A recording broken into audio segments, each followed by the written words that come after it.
Okay, so we're going to go over a whole bunch of new backgrounds that you can do.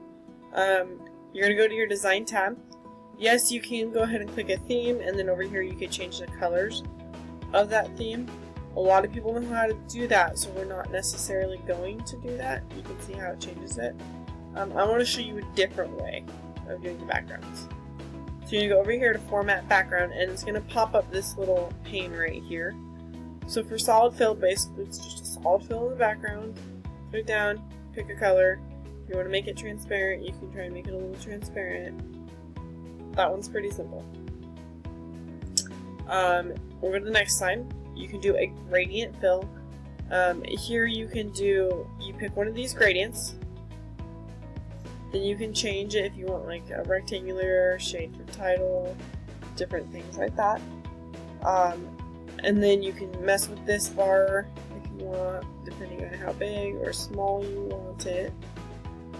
Kind of lets you choose. That's up to your discretion. Here's where you can change that second color. If you want to make it a little bit more colorful, you can change the position. Oh, that changes the position of these, so if you want to be a little more precise, you can do that. If you want to do the transparency, you can do that. And then don't apply to all, because a lot of yours are going to be a little different, and you can just click away. And there you go, you have your gradient background. We're going to click on the next slide. So here you're going to have a picture or texture fill. I'm going to have you guys do some texture fills. So right here you have texture, and you can click whichever texture you want. We're going to go with this one.